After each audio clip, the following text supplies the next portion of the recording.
Hi friend, it's Reverend Ric Beattie. I'm the senior minister here at Unity of Royal Oak and Royal Oak, Michigan. It is an honor to share this meditation for you for this Wednesday night.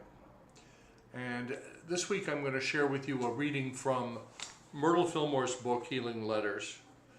If you've never read this book, there it is, Myrtle Fillmore's Healing Letters. This is like sitting down. Myrtle Fillmore was the co-founder of the Unity movement, and Healing Letters is like sitting down at her kitchen table with her and having a conversation, because she shares responses she wrote over the years to people who called in or wrote in requesting prayer. Originally, she wrote most of the correspondence for the responses for prayer requests, and then later, of course, the Society for Silent Help, which was later Silent Unity, grew and grew and grew. Mrs. Fillmore still would share ideas with people, and they collected a bunch of them into this book called Healing Letters. So, this is from a chapter titled Helping Others, and it's just one reading. And typically the readings are a 1 page or a page and a half. It's just one of those nice bite-sized nuggets to chew on. So this one is from page 110, called Helping Others. It's from, as I said, the book Myrtle Fillmore's Healing Letters, which was published long ago by Unity Books. Instead of thinking of the people whom you have believed to be evil and an undesirable influence, begin to think of the goodness of God in the life of all his children. Now think about all the stuff going on in our world today. The political divisions, the war in the Ukraine, between Ukraine and Russia, problems all over in our country and in the world. It's a challenge, isn't it? Instead of thinking of all the people whom you have believed to be evil and an undesirable influence, begin to think of the goodness of God in the life of all his children. Think of God as everywhere present, and love and peace and power. Think of God as everywhere present, light and love and peace and power and life. Everywhere present, nothing excluded, no one excluded, right? Think of all these men, all women, all children as ever abiding in his presence and expressing his qualities. As you do this, you will touch the reality of individuals, and you will invite only the best from them. There's a concept in A Course in Miracles that says that people rise or fall to the level of our expectation about them. Interesting, isn't it? I was thinking this morning, I did a funeral, and I was thinking about the family, and they were an amazing family. And on my way driving to the cemetery to do the committal, I had stopped for a minute. Oh no, it was afterwards. I stopped in a restaurant and got a cup of coffee, and the waiter asked me how I was doing, and I said, I'm doing well, thank you so much. I know that if the less I complain, the less I have to complain about. You see, long ago, Charles Fillmore, Myrtle's husband, the co-founder of Unity, they did it together, talked about what is now called the law of attraction. He used that term as well, that is about the energy. He also used the term law of mind action. What you think about, you bring about. What you focus your thoughts on, you get more of. That's the law. It's not personal. It's not God rewarding some and punishing others. It's just the outworking of the law, like gravity. Like if I hold this book now and drop it on my floor in my office, it will hit the floor. If I drop it, it'll hit the floor. Guaranteed. It's not going to go up or sideways. It's going to hit the floor. Why? The law of gravity. What you focus your attention on, what you give energy to, expands. You draw more of it. You activate a vibration in yourself to attract more. So what if instead of those people that maybe some of us judge, and I got to tell you that for some, I too am, there I am, right? I find it in myself, the judgment. So what if we love them? What could we draw out of them? Think of all men, all women, all children as ever abiding in his presence and expressing his qualities. As you do this, you will touch the reality of individuals, and you will invite only the best from them. Spirit will respond as you expect it to, for the Spirit of God is in each and every person. Friends, that is the truth. We know that, don't we, at some level? Some persons have not yet awakened to this realization. But as you declare the truth for them and expect to have it expressed through them toward you, you will receive only loving and consistent treatments from them. As you read these explanations of the way in which a soul may lay hold of its inheritance from God and exercise its God-given freedom in the endeavor to develop and use its powers, pray for more light to enable you to see just how precious these individuals are and how important it is that we all have freedom to correct our mistakes. The best way to help your brother is to pray for him to be spiritually illumined.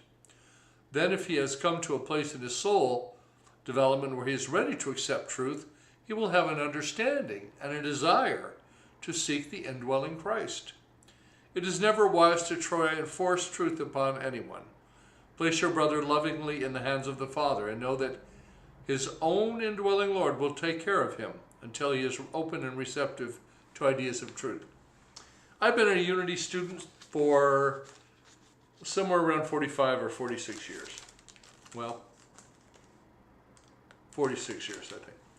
And I remember years ago, I was like, well, at one point I described myself as a New Thought evangelist. I was determined that everybody get it. Everybody come to this way of thinking, this way of being. Well, who the heck am I, the general manager of the universe today? No, not my job. I check every day. I don't get the job. I think I'd be a good one, but I haven't gotten a job yet. So anyway, we sing a song. If you've ever experienced our Sunday service, we sing a song called Our Thoughts, Our Prayers. Our thoughts are prayers, our emotions are prayers, our feelings speak volumes, our feelings sponsor thoughts. That's the current series I'm doing. It's called Freedom. Freedom from feelings, really. And we've explored a couple of things. Free to be myself, right? What if I'm free to be myself? Well, you are. And that means we let every other one be themselves. And we bless them and expect the best from them. Even the ones, especially the ones perhaps, that we think we're at odds with. Because underneath of it, we have more in common than we don't. Anyway, so that's just something to chew on a Wednesday night. Here in the Detroit area, it's been kind of overcast today. It rained earlier in the morning. For the first time this autumn, I have seen what I call the shower of leaves. I was driving through the cemetery after we did the committal service, and there was just a shower of leaves, and it was some maple leaves which are still red and some oaks which tend to come out brown or yellow, but usually brown, and it was just glorious. So I hope that wherever you are, you're either experiencing a beautiful fall, which reminds me of the turning of the seasons, or you're able to catch it on, there's a lot of YouTube videos. I used to play them when I lived in California a little bit. I missed the fall. So I was talking to my dear friend, Deborah Madison, who I've known for 10 years. And she was telling me that's something she misses. So Deborah, if I could, I would send you a bunch of leaves. But by the time you got them, they would all be crispy and crunchy. So I'm going to begin. We're going to now settle into just a brief meditation. And it is totally guided. Sometimes I do those, but not usually. I'm a very simple meditator as I've gotten at it over the years and done it for a long time. I meditate many different ways. Walking. I love particularly to walk in the fall. The next sunny day, it doesn't have to be warm. I'll go walk by the river in downtown Rochester, which is the area that I live in. I live in that area. And I can walk by the Clinton River, I can walk by the Paint Creek, and there's something about water and the crispness of full air and the colors just speak to me. So when I walk, I don't have earbuds in as a rule sometimes, but very seldom. I want to listen to the kids in the distance and dogs barking and yet be in that meditative state. So that's one way I meditate. Another way is to use music. We're going to play some music here in a minute. 6 Degrees of Meditation by Kim Lange, our creative director and my dear friend and colleague. But the very simplest meditation is just to bring your attention to your breath. Give your mind something to do. That's why I use music. You can listen to it if you need that. Or you can focus in on a sound, like a air conditioner running, if it wherever you are runs enough that it runs for a long time, maybe continuously. Something to give the mind something to do, because the mind wants something to do. Have you noticed that? It'll make stuff up if you don't keep it busy. So we give the mind something to do so that we can then relax into that place that is underneath all of that busy. We become the observer. In other words, we're not thinking all that stuff. We're just aware that it's happening, and we choose to move beyond it. Many, many forms of meditation, no right or wrong way. Do whatever works for you. But if you're here tonight, you probably already know what to expect. So scan your body. Just get comfortable in your chair or on your yoga mat or in your recliner, perhaps in your bed. Maybe you're walking. Please don't be driving. And notice if there's any tension that you're carrying. Check your toes and your feet and ankles, your shins and calves, your knees, the great muscles of the thighs, the glutes and the gluteus maximus and the muscles on both sides of your legs, all the way up to your butt. Any tension there, just if you sense tension, let it drain away. Often I carry tension in this shoulder, and when I do and I touch it and I notice it, I invite it, and then I watch it in my mind to drain away. And so now, just get comfortable. We're going to put on some music for a few minutes and have just a brief time in meditation.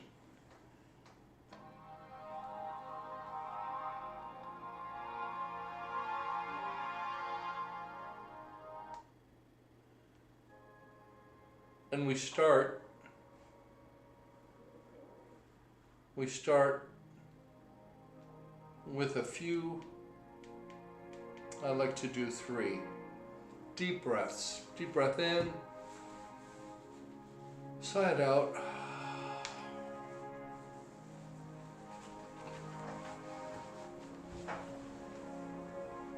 Take another deep breath in, sigh it out. Notice I invite you to sigh it out so that you feel the release of the tension. Breathe in, hold it, there's a tension, and let it out. Deep breath in, hold it, and sigh it out. And now let your breathing just take on its normal pattern, whatever that is. If you're comfortable, you can close your eyes. You don't have to. I often meditate with my eyes wide open in noisy places. It's just about shifting your focus from the outer world to the inner world. And after you meditate for a long time, some of us are pretty good at meditating in noisy spaces with eyes wide open. Every line I'm in, grocery store, not when I'm driving my car, but grocery store and the dry cleaners, the credit union, all those things, I often just allow myself to be in the zone. Because all the solutions that we need, I think, are available to us, the answers. Not out there somewhere, but within us. Using the power of wisdom and understanding, opening our hearts and minds. It's as though there is in each of us a great portal to the divine that we can, if we tune ourselves to it, receive guidance from. So Allow yourself to turn away from the world and its noise for just a few minutes and go deeply within as we spend this time in the silence.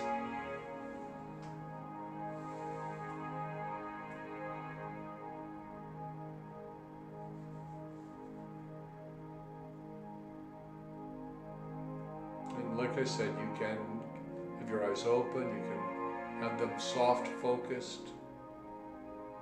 You can close them. If you fall asleep, it's okay.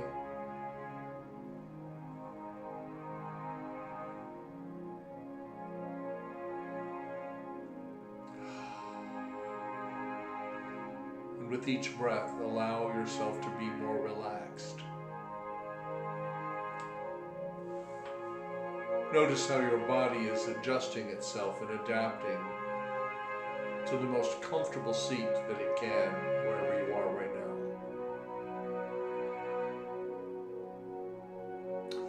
And notice how everything in your world is in perfect order in this moment. There's nothing lacking. Everything I need to be happy now, I have now.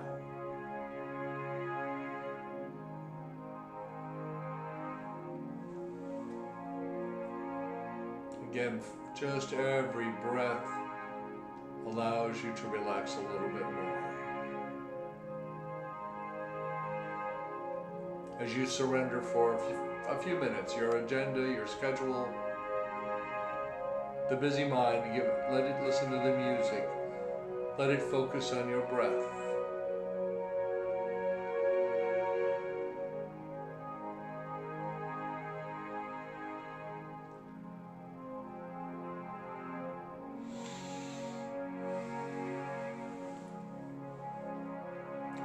Follow your next breath inward a little bit deeper.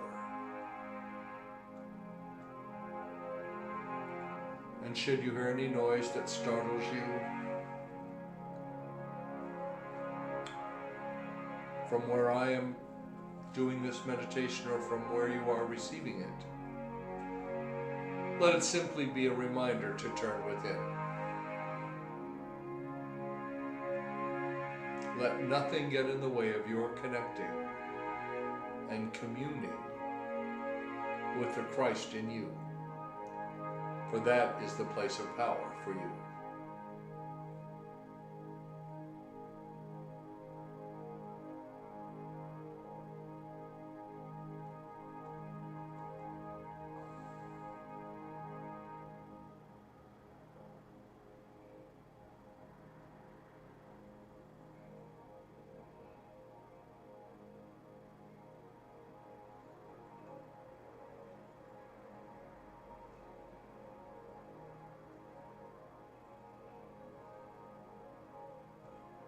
And notice as you follow your next breath inward a little more deeply, that your relaxation deepens.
And as you remain in this meditative state, I invite you to call to mind anyone in your life, any friend, anyone in your community, maybe someone here in our community that you know, who's dealing with the journey of healing, and most of us are. Or perhaps they're having a procedure, they've been given a diagnosis.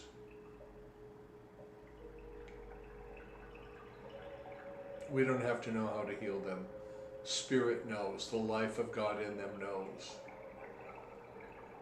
But in our prayer now, we call forth the life of God in them. We call forth the power of life itself, the power of love, the power of faith, to give each one the strength they need to keep going.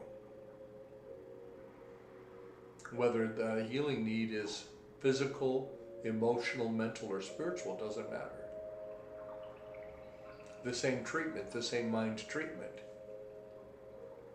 works with all these things.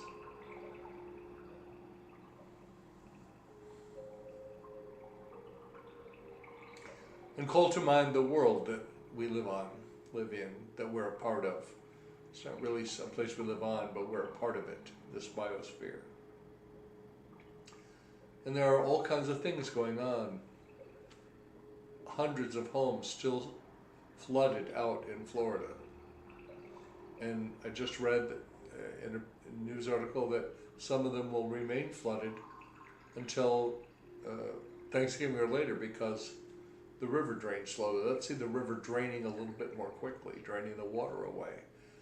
Trusting and knowing also that those people are being helped, being cared for, perhaps by strangers, but lovingly. For each of us can be the hands and legs and feet and arms for God. You can do that. Let's call to mind the drought situation in the western U.S.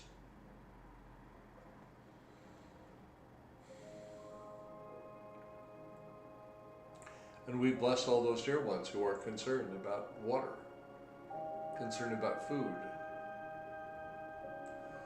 And we put thoughts to our prayers, we put feet to our prayers. We do what we can do, locally and globally. We look at the war between Russia and the Ukraine.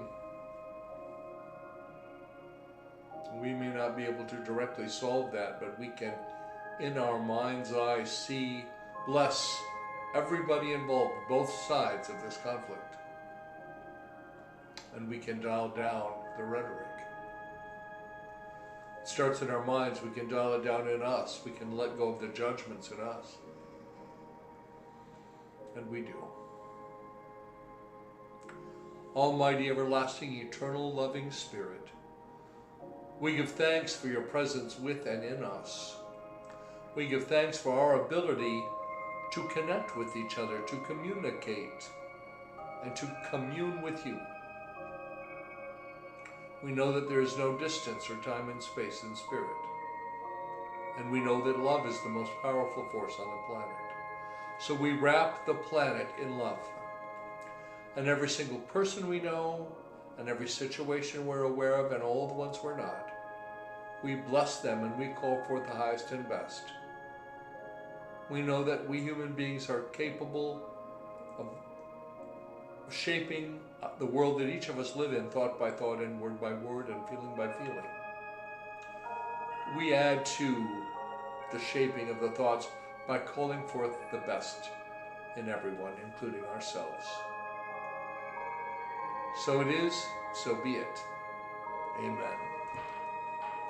Now, friends, I'd invite you to visit our website at unityofroyaloak.org. You can find out, we have lots of things going on, both here in the building and virtually online.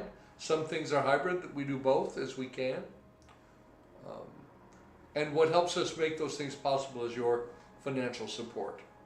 So if you are feeling you're getting something out of these meditations or this one, or if I can help you in some way, I'd be happy to do it. Reach out to me, RIC, that's my name, Rick, short for Richard, RIC, at unityofroyaloak.org.